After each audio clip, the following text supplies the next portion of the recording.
Hello दोस्तों, आज की इस वीडियो के अंदर में टॉप 9 स्टॉक्स को फोकस करेंगे और इन स्टॉक्स को हम कम से कम 4 साल का टारगेट रखते हुए होल्ड करते हुए चल सकते हैं, क्योंकि यहाँ पर 15 से 20% CAGR ग्रोथ एक्सपेक्टेड है, यानी कि अच्छे रिटर्न्स बनाने का पोटेंशियल है इन स्टॉक्स में। तो आज की जो पहली कंपनी है वो power generation and distribution sector से इंडिया की लीडिंग पावर कंपनी है। तो इस कंपनी का नाम है JSW एनर्जी लिमिटेड, जो पावर जनरेशन के साथ साथ पावर ट्रेडिंग बिजनेस में इंगेज्ड है। और पावर जनरेशन सेक्टर में कितना ग्रोथ एक्सपेक्टेड है इसका अंदाजा हम सबको है। स्पेशली रिन्यूएबल एनर्जी सेक्टर में बहुत ज़्यादा ग्रोथ हम लोगों को देखने को मिलने वाला है और वहां पर ये कंपनी काफ़ी ज़्यादा फोकस्ड है। JSW एनर्जी 3800 टन का ग्रीन हाइड्रोजन प्लांट सेटअप करने वाला है कर्नाटक में, और साथ ही साथ ये एनर्जी स्टोरेज बैटरी यूनिट्स भी सेटअप करने वाले हैं। तो अगर ये अपने सभी प्लान्स को अच्छे से एग्जीक्यूट कर लेते हैं तो यहाँ पर इस कंपनी का रिन्यूएबल एनर्जी शेयर 50% से बढ़ के 80% का होने वाला है।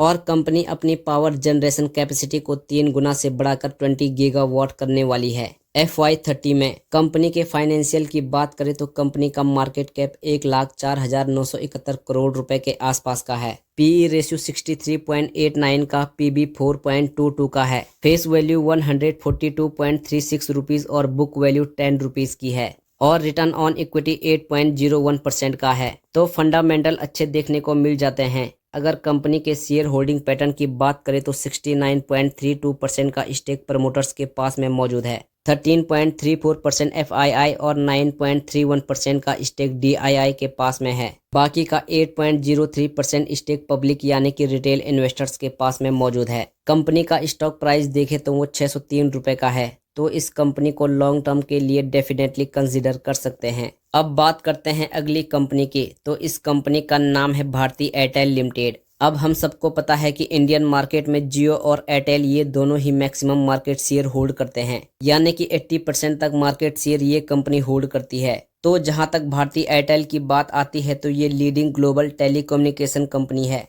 और अभी 5G में जितनी भी सिग्निफिकेंट इन्वेस्टमेंट की गई है और आने वाले सालों में 6G टेक्नोलॉजी पे जो भी काम होने वाला है उसे ध्यान में रखते हुए इस कंपनी में ग्रोथ बहुत ज़्यादा एक्सपेक्ट की जा सकती है। कंपनी के फंडामेंटल देखें तो इनका मार्केट कैप 7,88,990 करोड़ रुपए का आसपास का है। PE रेशियो 89.44 का और PE 9.38 का है। बुक वैल्यू 141.30 रुपीज और फेस वैल्यू 5 रुपीज की है। कंपनी का स्टॉक प्राइस 1337 रुपए पे चल रहा है। अगर हम कंपनी के शेयर होल्डिंग पैटर्न देखें तो 53.49% स्टेक प्रमोटर्स के पास में मौजूद है, 24.35% FII और 19.31% स्टेक DII के पास मौजूद है, जो क्लियर इंडिकेट करती है कि यहाँ पर भारती एयरटेल की ग्रोथ की ओर तो आने वाले सालों में यहाँ पर बहुत ही अच्छी ग्रोथ हम एक्सपेक्ट करके चल सकते हैं। अब बात करते हैं आज की तीसरी कंपनी की, जो इंडियन इलेक्ट्रॉनिक सेक्टर से रिलेट करती है और कंपनी इंगेज्ड है रूम एयर कंडीशनर की डिजाइन एंड मैन्युफैक्चरिंग बिजनेस में।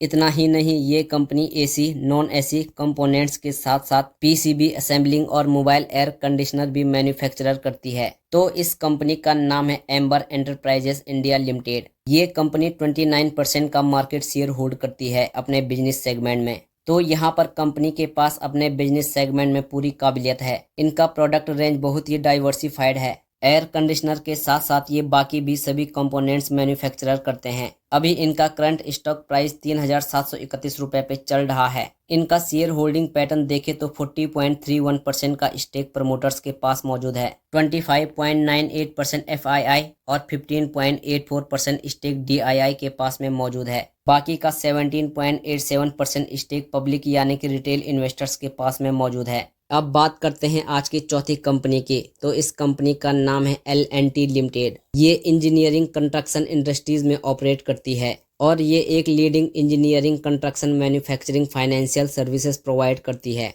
बहुत ही डाइवर्सिफाइड बिजनेस है इस कंपनी का और फंडामेंटली स्ट्रॉन्ग कंपनी है। इनका ऑर्डर बुक भी काफ़ी स्ट्रॉन्ग है। एक लार्ज कैप कंपनी है और अभी इनका स्टॉक प्राइस 3,634 रुपए का है। शेयर होल्डिंग पैटर्न देखें तो यहाँ पर 24.33% FII के पास और 38.34% स्टेक DII के पास में है। अब बात करते हैं पांचवी कंपनी की। तो इस कंपनी का नाम है state bank of India limited. तो इस बैंक में 80% की CAGR ग्रोथ एक्सपेक्टेड है और अभी जो इनका स्टॉक प्राइस है वो 826 रुपए पे चल रहा है और अगले 4 सालों के लिए इनका टारगेट प्राइस 1800 के आसपास हो सकता है। इनका शेयर होल्डिंग पैटर्न देखें तो 57.54% का स्टेक प्रमोटर्स के पास में मौजूद है। FII के पास 11.09% और DII के पास 23.99% स्टेक मौजूद है। बाकी का 7.38% स्टेक पब्लिक यानी कि रिटेल इन्वेस्टर्स के पास में मौजूद है, जो कि क्लियर इंडिकेट करती है इस बैंक में ग्रोथ का। अगली जो कंपनी है वो रियल एस्टेट सेक्टर से है। इस कंपनी का नाम है मैक्रोटेक डेवलपर्स लिमिटेड यानी कि लोधा ग्रुप। ये जो कंपनी है इंडिया की लार्जेस्ट रियल एस्टेट डेवलपर्स है। तो आने वाले समय में हम इस कंपनी में ग्रोथ एक्सपेक्ट कर सकते हैं और स्ट्रॉन्ग हाउसिंग साइकिल से इस कंपनी को डेफिनेटली बेनिफिट मिल सकता है, जो इन्हें हेल्प करेगा इनकी ग्रोथ में। तो इनके पास जो टोटल प्रोडक्शन है वो लगभग 55,000 करोड़ रुपए के हैं। तो अभी जो इनका स्टॉक प्राइस है वो 1226 रुपए का है। शेयर होल्डिंग पैटर्न देखें तो 72.16% का स्टेक प्रमोटर्स के पास में मौजूद है। 23.79% FII और 3.32% स्टेक DII के पास में मौजूद है। बाकी 0.73% स्टेक पब्लिक यानी कि रिटेल इन्वेस्टर्स के पास में मौजूद है। तो कंपनी बहुत ही स्ट्रांग है, फंडामेंटली भी और फाइनेंशियली भी। अगली कंपनी की बात करें तो ये कंपनी हेल्थ केयर सेक्टर से है। इस कंपनी का नाम है मैक्स हेल्थ केयर। ये इंडिया का दूसरा सबसे बड़ा हॉस्पिटल है मार्केट कैप और रेवेन्यू के हिसाब से। अब इंडिया में जो हेल्थ केयर सेक्टर है यहाँ पर बहुत ज़्यादा डिमांड है, तो यहाँ पर बहुत ज़्यादा ग्रोथ एक्सपेक्ट की जा सकती है। और ये जो हॉस्पिटल है ये 4 से 5 सालों के अंदर में अपनी बेडिंग कैपेसिटी को डबल करने वाला है, यानी कि FY30 तक हम ये एक्सपेक्ट कर सकते हैं, जो इनको हेल्प करेगा 17% के CAGR से ग्रो करने में और 20% के CAGR में EBITDA ग्रो करने में। अभी जो इनका स्टॉक प्राइस है वो 838 रुपए पे चल रहा है। शेयर होल्डिंग पैटर्न देखें तो 57.32% स्टेक FII और 14.97% DII के पास में मौजूद है। प्रमोटर्स के पास में 23.75% स्टेक है। बाकी का 3.96% स्टेक पब्लिक यानी कि रिटेल इन्वेस्टर्स के पास में मौजूद है। तो ऐसे में इस कंपनी को कंसीडर कर सकते हैं, यहाँ से बेहतरीन रिटर्न बनाए जा सकते हैं। अब बात करते हैं 8वीं कंपनी की। तो कंपनी का नाम है अंबुजा सीमेंट लिमिटेड। तो ये एक लार्ज कैप कंपनी है और आने वाले समय में ये अपनी कैपेसिटी को डबल करने वाले हैं। और अंबुजा सीमेंट 6000 करोड़ की कैपेक्स इन्वेस्टमेंट करने वाली है रिन्यूएबल एनर्जी प्रोजेक्ट्स में।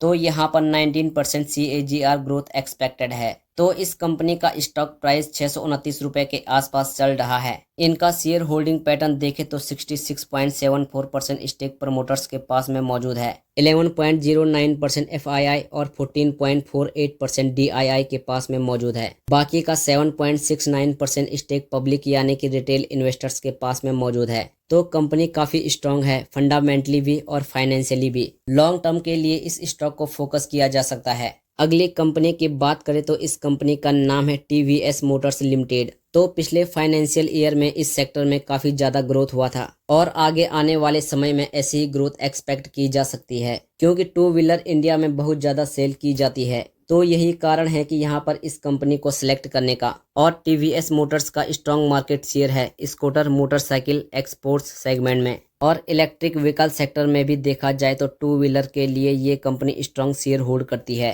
तो यहाँ पर कंपनी आगे भी बहुत ज़्यादा फोकस्ड है इलेक्ट्रिकल व्हीकल सेगमेंट में अपने पोर्टफोलियो को और ज़्यादा एक्सपेंड करने के लिए और इंटरनेशनल मार्केट में एंट्री लेने के लिए। इनका स्टॉक प्राइस 2036 रुपए पे चल रहा है। अगर इनका शेयर होल्डिंग पैटर्न देखें तो 50.27% स्टेक प्रमोटर्स के पास में मौजूद है। 20.83% स्टेक FII और 20.25% DII के पास में मौजूद है। बाकी का 8.65% स्टेक पब्लिक यानी कि रिटेल इन्वेस्टर्स के पास में मौजूद है। तो काफ़ी स्ट्रॉन्ग कंपनी है ये, लॉन्ग टर्म के लिए फोकस किया जा सकता है और आने वाले समय के लिए हमारे पास एक अच्छा इन्वेस्टमेंट ऑप्शन हो सकता है इसमें इन्वेस्टमेंट करने का। तो अगर आप किसी भी कंपनी में इन्वेस्टमेंट प्लान बनाते हो तो पहले कंपनी के बारे में जरूर से खुद से एनालिसिस करें, इसके बाद ही किसी तरह के इन्वेस्टमेंट डिसीजन लें। बाकी आज के इस वीडियो में बस इतना ही। तो अगर आपको वीडियो पसंद आई हो तो प्लीज़ वीडियो को लाइक कीजिएगा और हमारे चैनल को जरूर सब्सक्राइब करें। मिलते हैं अगली वीडियो में। धन्यवाद।